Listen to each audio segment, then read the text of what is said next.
Chances हैं कि आपने ये वायरल क्लिप्स देखी हों। एक नौजवान लड़की अदालत में मुस्कुरा रही है, लेकिन इस मुस्कुराहट के पीछे एक ऐसी कहानी है जो इन क्लिप्स से कहीं ज़्यादा अजीब और उलझी हुई है।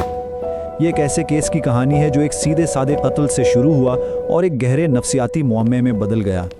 जरा तस्वुर कीजिए, एक तफ्तीशी कमरा, एक तरफ कानून के रखवाले और दूसरी तरफ एक 18 साला लड़की इजाबेला गुज़मैन। लेकिन जब उन्होंने उसे उसके नाम से पुकारा तो उसने साफ इनकार कर दिया। कहने लगी, ये मेरा नाम नहीं है।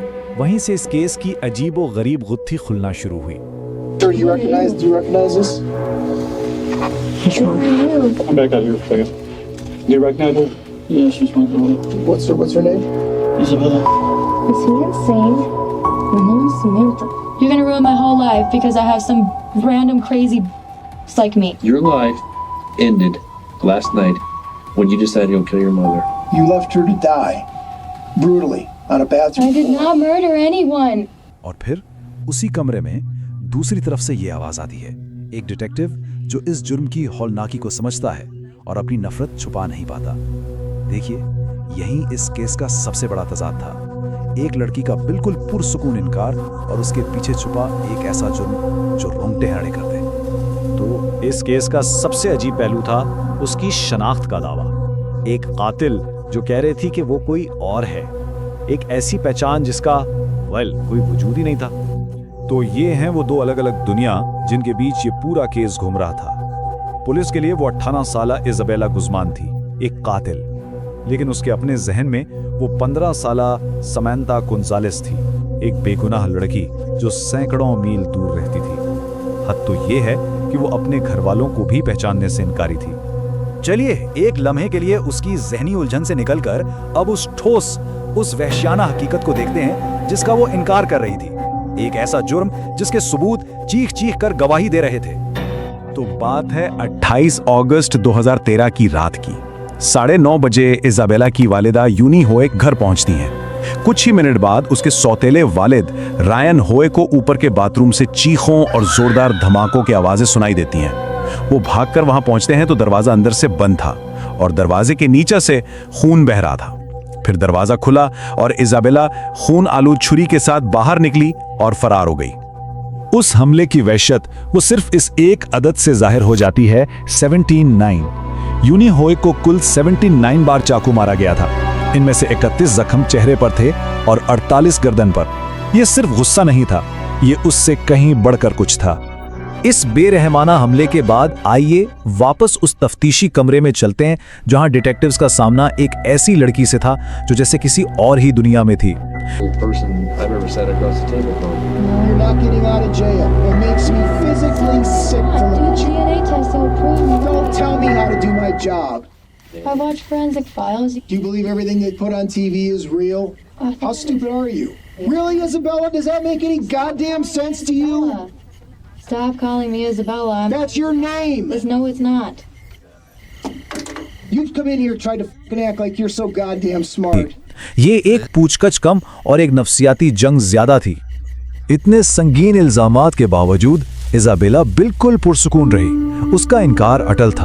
वो बार बार कहती रही, मैंने किसी को कत्ल नहीं किया, प्लीज मुझ पर इल्जाम लगाना बंद करें। You're gonna ruin my whole life because I have some random crazy like me. Your life ended last night when you decided you'll kill your mother. You left her to die brutally on a bathroom I did floor. not murder anyone. उसका ये रवैया detectives को मजीद उलझा रहा था। आमतौर पर detectives read technique नाम का एक मशहूर तरीका इस्तेमाल करते हैं।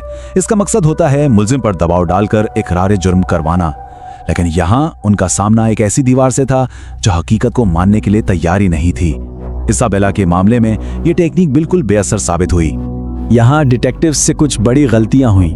उन्होंने मुल्जिम के साथ कोई राब्ता कायम करने की कोशिश नहीं की, जाती हमले किए, उसे झूठी कहा, फिर बहुत जल्द संगीन नतायज की धमकी दी जैसे उम्र कैद, और अपनी मायूसी को तफ्तीश पर हावी होने दिया। माहिरीन इजाबेला के इस बेतासुर रवैये के लिए एक खास इस्तिलाह इस्तेमाल करते हैं, फ्लैट अफेक्ट। इसका मतलब है जज्बात का मुकम्मल फकदान। उसका ना हंसना ना रोना, ये सब एक बड़ी बीमारी की तरफ इशारा था, यानी स्किज़ोफ्रेनी। फिर तफ्तीश में एक ऐसा मोड़ आया जब लगा कि शायद अब ये मुअम्मा हल हो जाएगा। पुलिस इजाबेला के हकीकी वालिद रॉबर्ट गुज़मान को कमरे में लाई। उन्होंने उसकी तस्वीर देखते ही कहा, हाँ, ये मेरी बेटी है, इजाबेला गुज़मान। ये एक बाप की गवाही थी, एक नाकाबिले तरदीद सबूत। लेकिन इजाबेला का रद्द अमल वो सबको हैरान कर गया। उसने अपने वालिद को पहचानने से इनकार कर दिया और पूछा, क्या वो पागल है? मेरा नाम समांता है। उसने अपनी दूसरी शनाख्त को इतनी मजबूती से थामे रखा कि अपने हकीकी वालिद को भी झुटला दिया। और फिर आखिरकार एक मेडिकल डायग्नोसिस ने आकर सारी तस्वीर ही बदल दी। एक लफ्ज ने हर उस अजीब रवैये, हर इनकार और हर वहम की वजाहत कर दी जो अब तक एक पहेली बना हुआ था। दरअसल इस हादसे से पहले ही खतरे की घंटियां बज चुकी थीं। कत्ल से कुछ घंटे पहले इजाबेला ने अपनी मां को एक ईमेल भेजी थी, लेकिन यह सिसिलिया नाम की किसी और औरत के नाम थी। उसमें लिखा था, तुम्हें कीमत चुकानी पड़ेगी। इससे साफ जाहिर होता है कि वो हकीकत से बहुत दूर जा चुकी थी। और आखिरकार इजाबेला को शिज़ोफ्रेनिया की तशखीस हुई। ये एक संगीन ज़हनी बीमारी है जिसमें लोग हकीकत को बिल्कुल अलग अंदाज से देखते हैं। इसमें वहम, धोखा और इंतहाई बेरब्त सोच और रवाइश भी शामिल हो सकते हैं। तो अब जाकर उस खौफनाक हरकत के पीछे की वजह समझ आई।